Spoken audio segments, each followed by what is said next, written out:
Nosso querido Deus, poderoso Pai, amado Senhor, Deus da glória, Deus de poder, Deus de misericórdia, de compaixão, o Senhor que nos perdoa,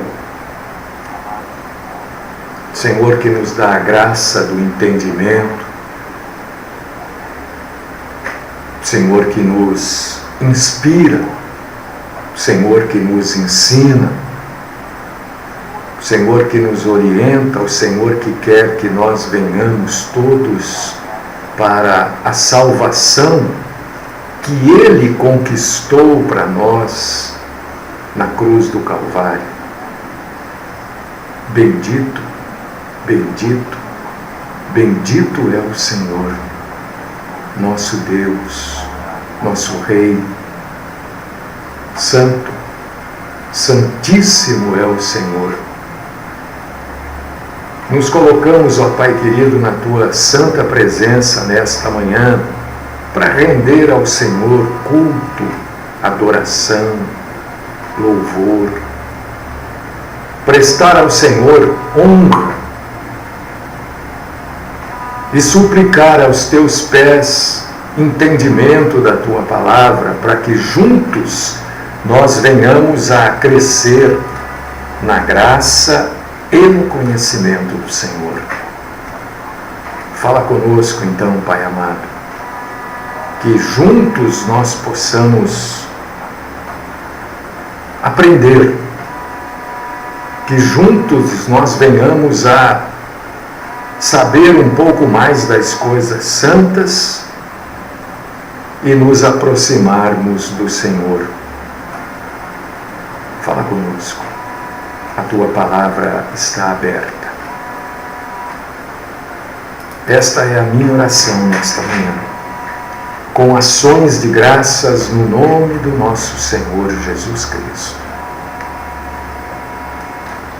Amém.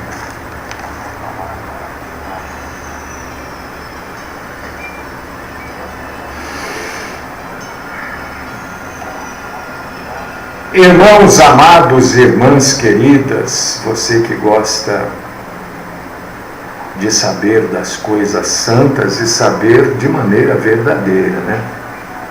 Eu gosto de esclarecer, porque assim eu não gosto de perder meu tempo e acho que não é justo eu fazer com que pessoas percam o seu tempo também, né?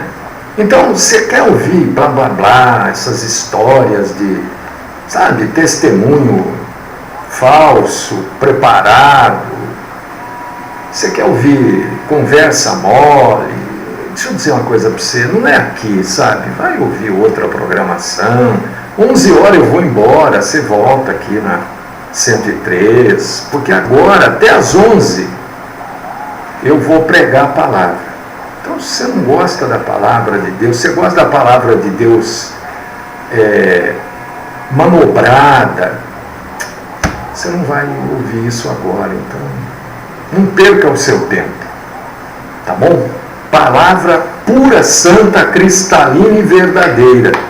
Abre aí Lucas, capítulo 12, versículo do 49 ao 53. Eu gostaria que você lesse comigo. Agora, se você não puder ler, né? Então, ouça. Eu vou ler. A Bíblia diz que a fé vem de ouvir. Depende do que você ouve também, né? Tem umas coisas aí que... né? A fé vem de ouvir a palavra de Deus. Lucas capítulo 12, versículos do 49 ao 53, diz assim a palavra do Senhor.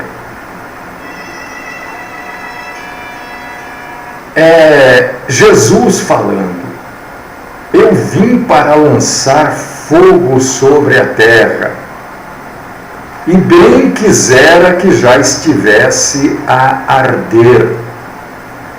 Tenho, porém, um batismo com o qual hei de ser batizado.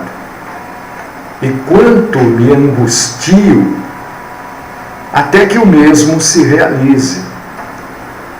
Supondes que vim dar paz à terra? Não. Eu vou afirmo, antes divisão.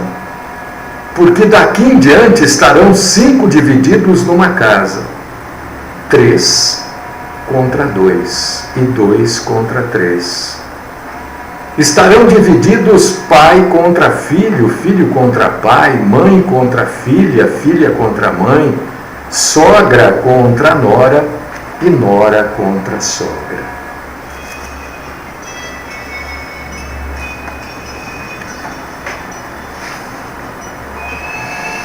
Eu gostaria de estar conversando com você neste momento, assim, perto um do outro, né? Porque eu gostaria de perguntar para você assim, o que você entende desse texto? Qual a compreensão que você tem disso que Jesus falou? Ele falou, olha, eu vim tacar fogo na terra. É isso que ele está falando. O que ele está falando, né? Eu já ouvi tantas coisas sobre isso, então a gente tem que ir lá no texto original de Lucas para buscar entender o que Jesus falou. O que Jesus falou, né? Será que a tradução está meio enrolada? Aí você vai no original e você fala, oh meu Deus, ele disse que veio tacar fogo mesmo. Foi isso mesmo que ele falou, né? Meu Deus. Então, a gente não pode querer mudar e tornar esse texto, como muita gente me corrige, eu sou muito corrigido, você pensa que não? Né? Algumas correções eu aceito, outras não. Por que não? Porque, por exemplo, eu não posso pegar esse texto e só para as pessoas quererem me ouvir, tornar esse texto mais aceitável. Eu não vou fazer isso. Não vou tornar esse texto com alegria para as pessoas. Não, olha, vamos dar uma... Né, porque, não, não vou. Jesus falou que veio tacar fogo na terra e nós temos que entender o que ele está dizendo. E ele diz assim, olha, e eu gostaria que já estivesse queimando, que já estivesse ardendo. Obviamente, Jesus está dizendo que veio colocar fogo, literalmente, ele não veio queimar a terra. Isso é uma linguagem figurada, né, minha irmã? Né, meu irmão? E a gente precisa entender, e eu sempre digo para vocês sobre esta palavra fogo na Bíblia, né? O fogo, desde antes de Cristo, lá no Velho Testamento, o fogo, ele sempre esteve ligado a várias religiões. O fogo sempre teve uma ligação muito estreita às manifestações religiosas. E não é diferente não foi diferente com o judaísmo, e não é diferente com Cristo, porque Cristo nasceu do judaísmo. Ele nasceu no judaísmo, né? Mas ele veio trazer boas novas. E ele é o próprio cristianismo. No Antigo Testamento, só para vocês terem ideia, eu estou trazendo isso, esta informação que você consegue em qualquer lugar aí. A palavra fogo no Antigo Testamento, ela vai aparecer por 350 vezes. E no Novo Testamento, a palavra fogo aparece 71 vezes. Algumas vezes a palavra fogo, você vai ler lá, é fogo mesmo, no sentido literal, né? Êxodo, por exemplo, capítulo 12, versículo 8, é fogo. Marcos, capítulo 9, versículo 22, é fogo mesmo, literal, que queima. Mas existem muitas outras passagens em que o fogo é simbólico. O fogo é purificação, julgamento divino, né? E nesse texto aqui de Lucas, capítulo 12, versículos do 49 ao 53, o fogo é julgamento, o fogo é juízo. E a gente, às vezes a gente lê, vem uma questão na nossa cabeça e a gente para de ler, né? Pensando naquela questão. Se a gente continuar lendo, a Bíblia vai se respondendo. A Bíblia se autorresponde. E se você ler, junto comigo, o versículo 50, você vai entender perfeitamente que fogo aqui trata de juízo, de julgamento, quando Jesus diz, olha, tenho, porém, um batismo com o qual hei de ser batizado, e quanto estou angustiado até que ele se realize. Este batismo que Jesus está falando é a cruz. Você vê que ele usa um simbolismo para a cruz. Porque a cruz foi a passagem do homem para a existência somente da divindade de Cristo. Mas esse batismo que Jesus está se referindo não é só a cruz, é tudo que envolveu a cruz, a caminhada de Jesus até Jerusalém, o confronto com as autoridades religiosas da época. Então, este fogo que Jesus diz, que ele aponta, é o julgamento humano. Jesus foi julgado. E este julgamento traz sobre o Cristo todos os pecados da humanidade. E ali, neste julgamento da própria humanidade, é revelada a justiça de Deus. A justiça de Deus, então, que a gente ouve, né, muita gente falando assim, a justiça dos homens, mas nós estamos esperando a justiça de Deus. A justiça de Deus já aconteceu. Já aconteceu na sua plenitude, inclusive, com Cristo na cruz do Calvário. Lá aconteceu a justiça de Deus. E o batismo que Jesus se refere, meu irmão, é o próprio sofrimento que ele iria passar. Este é o batismo. Não é batismo de nada, nem com nada. O batismo é o sofrimento que ele teria que passar. E você vai encontrar uma outra passagem com um sentido parecido, lá em Marcos, capítulo 10, versículo 38, onde Jesus pergunta para os seus discípulos. Se puder abrir aí, você já pode ver na hora. Por acaso, é Marcos 10, 38. Por acaso podem beber o cálice que eu vou beber e podem ser batizados como eu vou ser batizado? É o que ele ia passar, eram os sofrimentos que estavam previstos para ele. Ele teria que submergir nesses sofrimentos, numa avalanche de sofrimentos, você vai encontrar algo sobre isso, meu querido irmão, minha querida irmã, no Salmo 69, no verso 14, você vai encontrar alguma coisa sobre isso. Então a Bíblia precisa ser entendida, estudada, né? Para a gente não... né?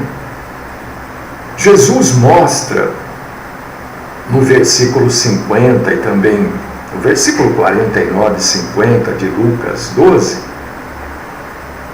que ele estava angustiado, que ele estava aflito. Deixa eu só acertar aqui, irmãos, espera aí. Tem hora que fica difícil a coisa aqui nesse rádio, viu? E que ele gostaria que aquela hora de sofrimento, de tristeza, já tivesse até chegado. Ele sabia tudo que ele ia passar.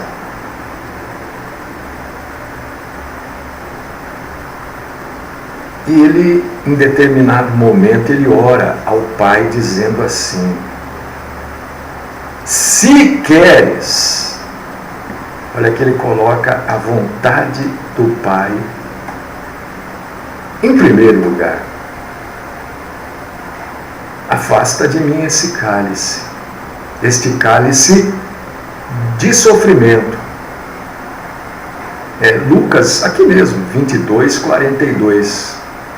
Porém, não seja feito o que eu quero, mas o que tu queres. Eu preguei ontem, de manhã e à tarde, sobre oração. As pessoas não gostaram muito, não, porque eu falei que oração não é. Oração é buscar a vontade de Deus. As pessoas não querem. Elas querem orar pedindo e Deus fazer. Mas não é. E Jesus é exemplo de que oração é buscar a vontade de Deus. E quando a vontade de Deus é diferente da nossa vontade, nós temos... Até porque não adianta. Por causa disso que está cheio de irmãos e irmãs aí, desiludidos, né? Pessoas que não querem mais saber de fé, de nada. Por quê? Porque foram enganadas. Eu conheço pessoas e que não querem nem conversar porque foram enganadas. De que elas vão lá, né? Eu conheço pessoas que aprenderam que deviam dar dinheiro na igreja, que dando dinheiro na igreja, elas seriam recompensadas. Deram dinheiro e não foram recompensadas. Aí culpam a Deus. Ou, não, isso tudo é mentira. Não é tudo que é mentira. É aquilo que não é a palavra de Deus é que é mentira. Não é tudo que é mentira. Isso aqui que nós estamos pregando é a verdade. Quantas pessoas desiludidas, tristes, foram enganadas, pessoas com cicatrizes de tantos enganos que sofreram dentro das igrejas, tanta mentira que foi ensinada para essa gente, e essa gente não consegue se recuperar, né? Estava dizendo para o meu filho ontem, quem bate esquece, quem apanha não. O que quer dizer isso? Aquele que enganou você nem lembra mais de você, porque ele já está enganando o outro. Agora você que foi enganado, você não esquece. Cada vez que você ouve, né, você fala, fui enganado. Me deixei ser enganado. Enfim. Vontade de Deus é que é soberana, meu irmão, minha irmã. Você goste ou não. Tem pessoas que falam assim, não, eu não quero ouvir aquele pastor, não. Eu prefiro ouvir aquele outro. É uma questão de preferência mesmo, né? Eu não vou abrir mão da verdade para você me ouvir. Não vou. os discípulos precisavam, na época de Jesus, entender que Jesus tinha pela frente o caminho do sofrimento e o caminho da cruz. E os discípulos não entendiam. Quando a realidade bateu na cara deles, quer dizer, quando tudo aquilo aconteceu, eles ficaram estupefatos.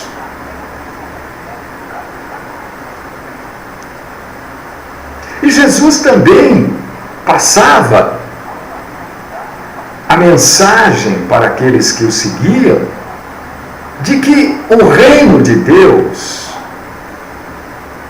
não é simplesmente a presença de Jesus.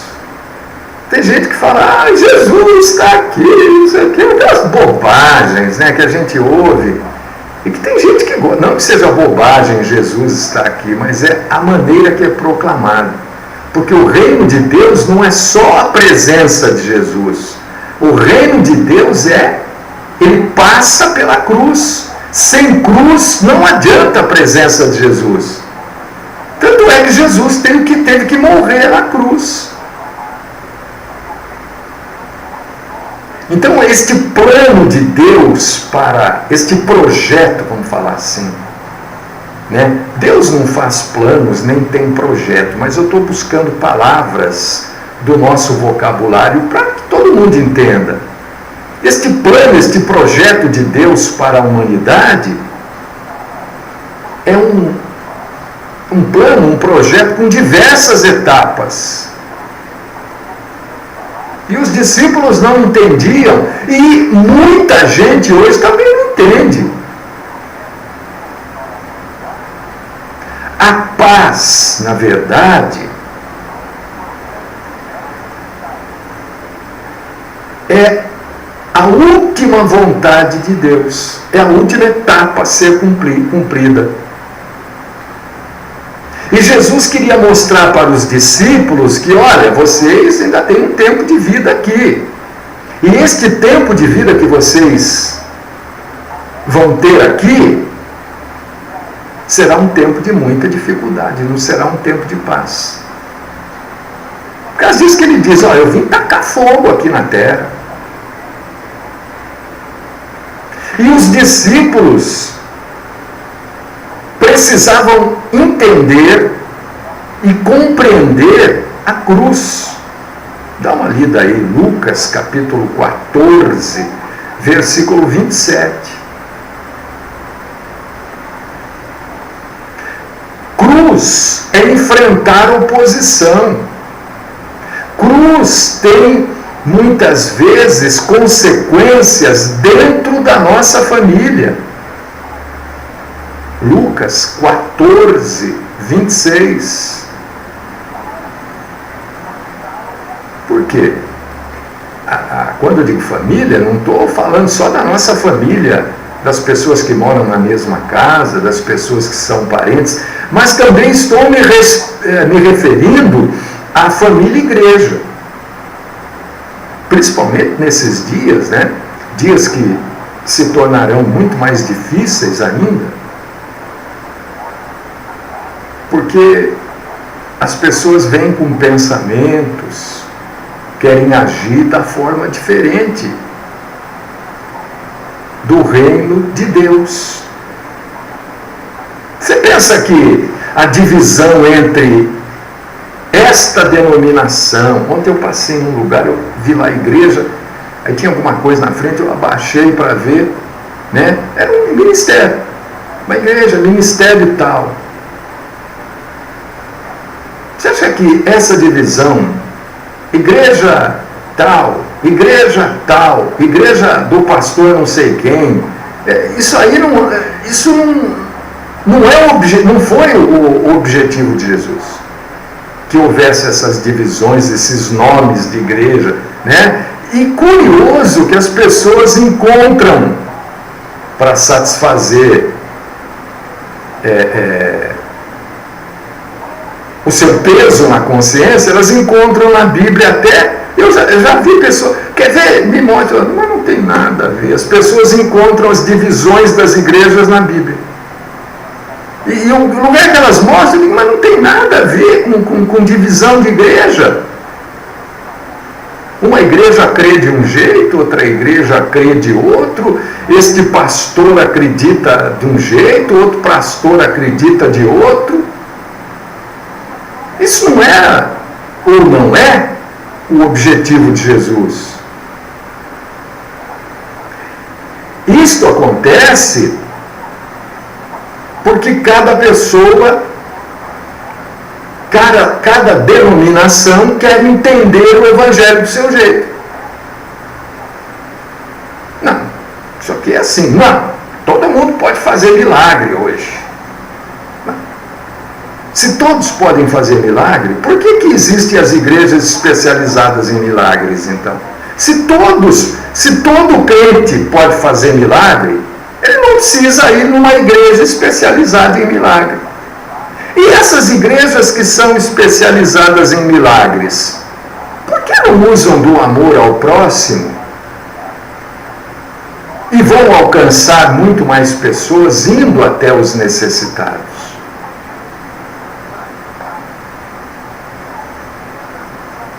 E Jesus, você vai ver isso no versículo 52 e 53 de Lucas 12, Jesus mostra aqui para nós, e nós precisamos entender isso. O que Jesus está falando aqui? Ele mostra como era o modelo familiar da época dele. Porque na época de Jesus, a nora morava junto com a sogra. Era comum, era este o modelo familiar. Por quê? Porque as moças se casavam muito jovens, elas deixavam a casa dos pais e iam morar com a família dos maridos. Por isso que Jesus usa a expressão sogra contra nora e nora contra sogra, porque moravam normalmente na mesma casa.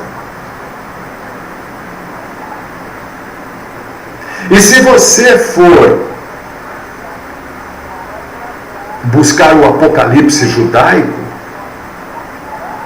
por que Jesus fala isso? Porque a divisão da família, sabe que o judeu tem um negócio com família que é maravilhoso, né? Família é família. Mas no Apocalipse judaico, o que impera é a divisão da família, porque a divisão da família estarão entre as dores messiânicas que precederão a vinda do Messias, né? Sabe que o judeu está esperando o Messias ainda. É isso que Jesus está falando. Vai encontrar sobre este assunto um pouco mais lá em Miqueias, né? Quando o profeta diz lá em Miqueias, capítulo 7, versículos 5 e 6, né? Cada um tome cuidado até com o que diz a sua mulher, pois hoje em dia os filhos desprezam os pais, as filhas desobedecem às mães e as noras brigam com as sogras. Entendeu? Isso já está vaticinado lá em Miqueias. A palavra do nosso Senhor Jesus, ela tem como objetivo atingir os discípulos do seu tempo.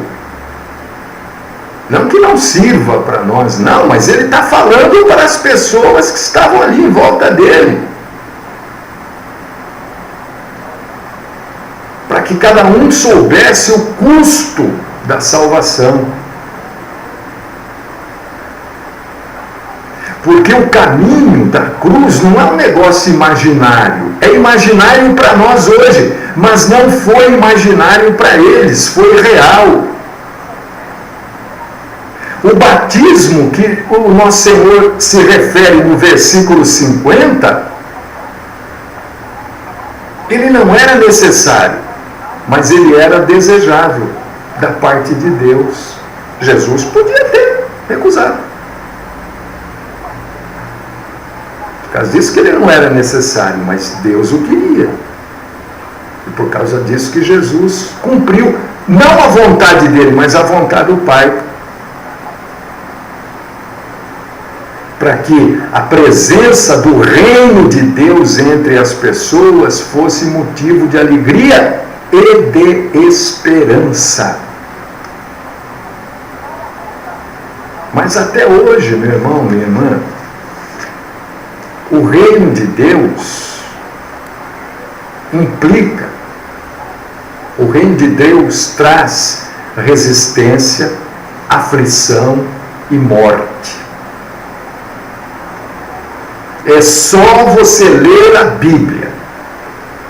Isso que eu estou pregando, você não vai ouvir, irmão. Se você pretende ouvir isso numa dessas denominações, olha, você nunca vai ouvir isso, porque eles não falam essas coisas. É só vitória, né? É só vitória, só vitória, só vitória. E isso é mentira. Porque o reino de Deus não é só a vitória. A vitória é o final de tudo. Lembra que eu falei agora há pouco? Que a paz é o final? A vitória e a paz estão lá no fim. O reino de Deus é resistência, é aflição e é morte. Então quando dizem para você, venha para Jesus, tua vida vai mudar, vai tudo ser melhor, estão mentindo para você. Aí você começa a falar, mas então só tem mentirosos? A grande maioria são mentirosos. Pregam o evangelho que não é verdadeiro.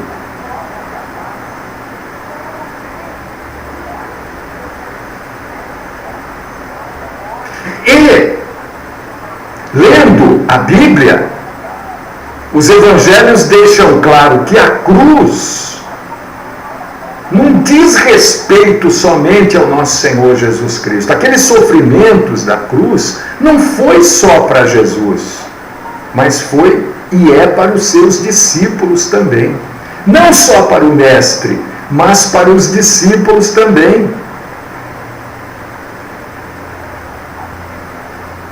Então quando dizem, olha, daqui 15 dias Deus está tirando...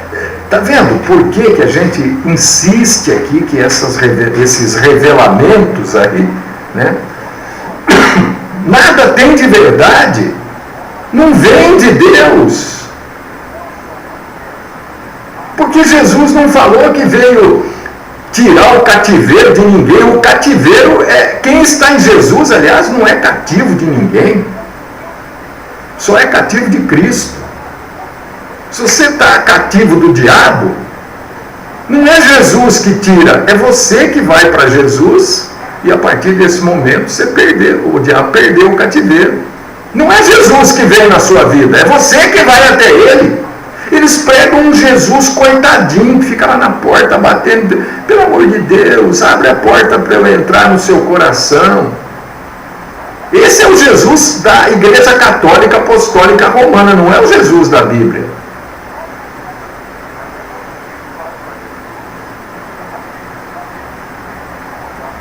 Você está esperando justiça de alguma parte?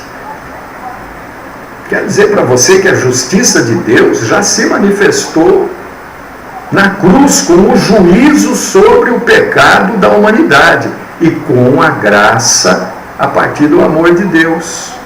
Isso provoca divisão entre os seres humanos. Por causa disso que tem a igreja que prega de um jeito, a igreja que prega do outro. Olha, dentro do próprio cristianismo.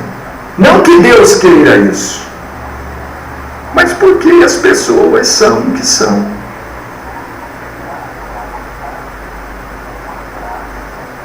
As pessoas precisam tomar decisão de buscar a salvação. A salvação está lá. É que seria como assim, ó. A gente quer comer manga. Tem lá uma mangueira carregada. Você fica olhando para a manga assim. Oh, que manga bonita. E não faz nada para pegar a manga vai ficar lá. Ou você acha que a manga vai falar, olha, aquele lá está me achando bonito, eu vou cair na mão dele. Não! Você está entendendo o paralelo? A salvação é do mesmo jeito. A salvação somos nós que temos que ir até lá. Cristo já fez a parte dele. Ele está à disposição. É isto que ele está dizendo aqui. E Deus quer que todos sejam salvos, que todos conheçam a verdade. E Paulo reafirma isso em 1 Timóteo capítulo 2, versículo 4. Mas não é todo mundo que quer a verdade. A maioria quer blá blá blá, testemunho, olha, depois que eu dei o dinheiro aqui, minha vida mudou. Mentira!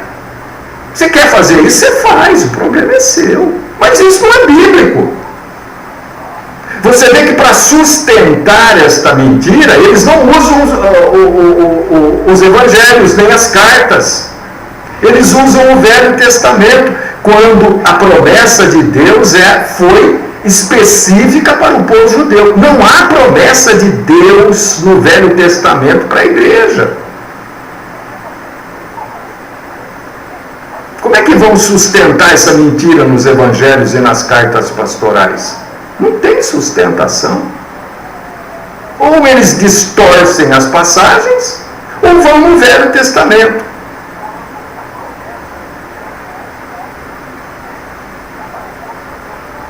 As pessoas estão indo para as igrejas, estão indo para Jesus, achando que vão encontrar uma vida de sossego. Ah, agora eu estou aqui em Jesus, olha, agora eu estou bem, estou sossegado, está dando tudo certo.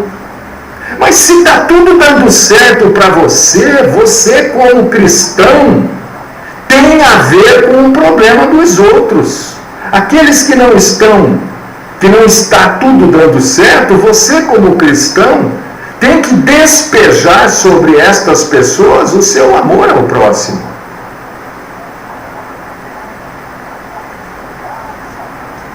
Porque diz que a família é valorizada por Jesus, meu irmão, minha irmã.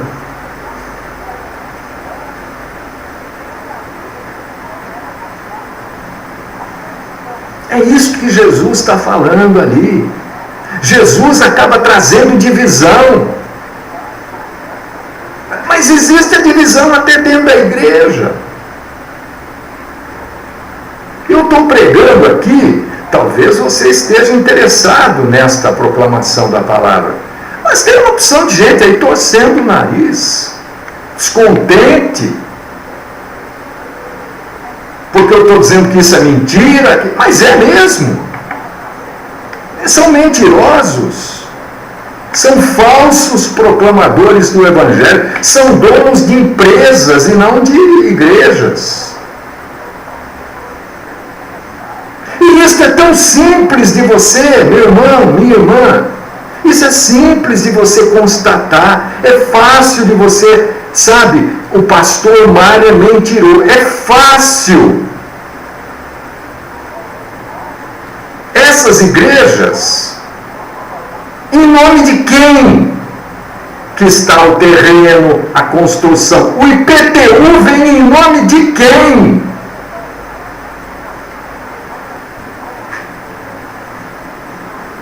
Ah, vem em nome da igreja. E quem é o presidente da igreja? Leia lá se você um dia vai poder ser presidente dessa igreja. Nada. É dele para o filho, para a filha, para a mulher. É um reinado. É fácil, mas me diga que mostre que eu estou mentindo. Veja essas grandes denominações, né? Todas elas têm terreno, têm templo, estacionamento e centro cultural, e mais não sei o quê. Veja em nome de quem que está isso. São empresas. Não estou falando a igrejinha lá, que o sujeito abriu uma garagem, paga aluguel. Não! Essa ele paga aluguel. Estou falando dessas grandes denominações que se espalham por aí.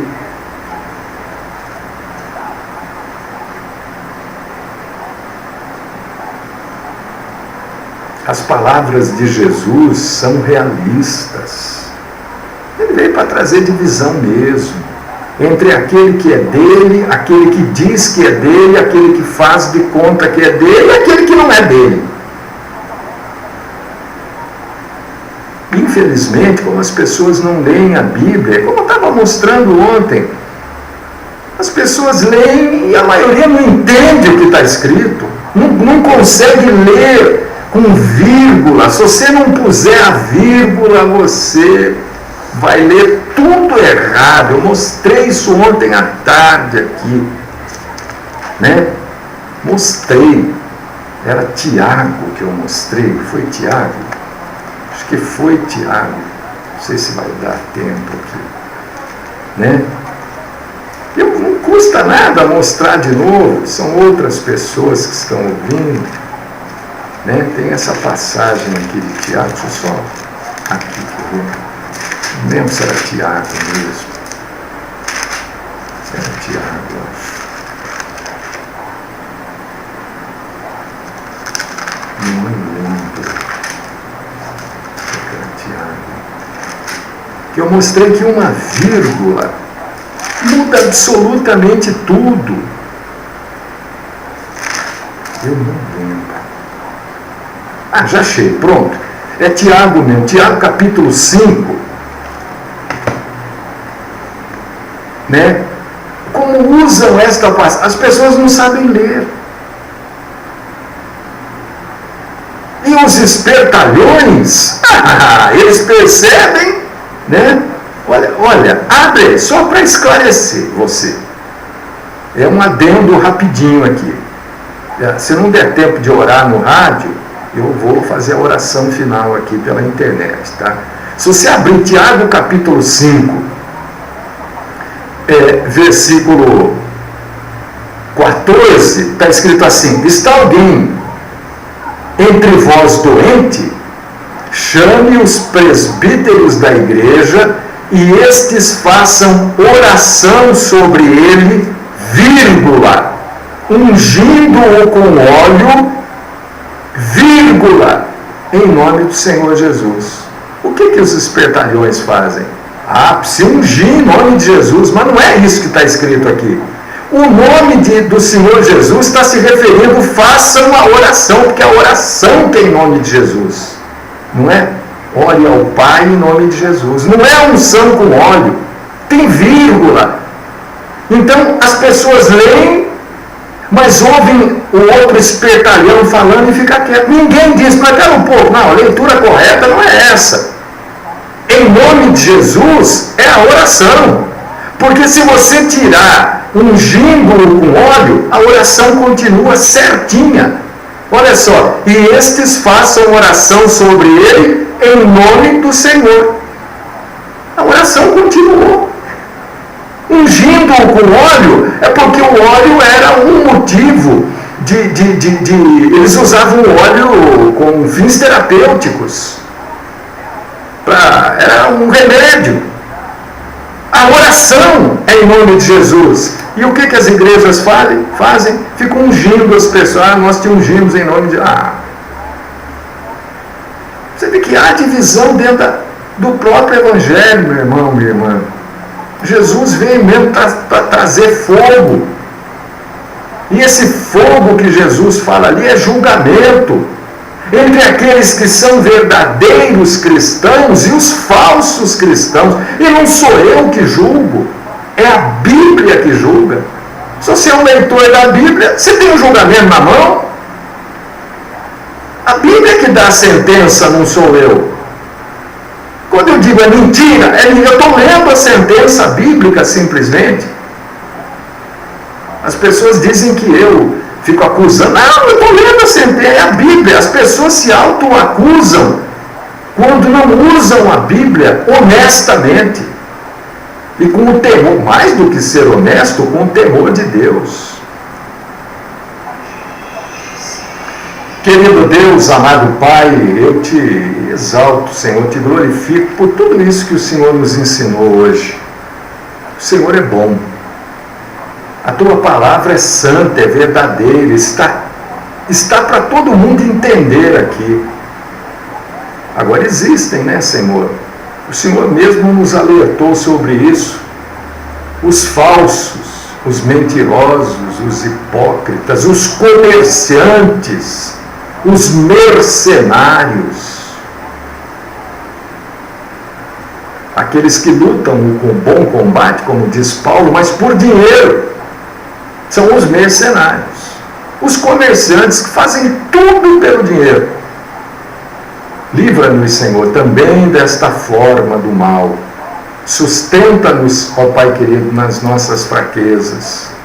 Continua, Senhor, falando conosco, com os meus irmãos e irmãs do rádio, da internet. Abre o entendimento deles para a Tua santa palavra. Leve-os a ler sem pressa e a ler do jeito que está escrito. Esta é a minha oração. No nome do nosso Senhor e Salvador Jesus Cristo. Amém.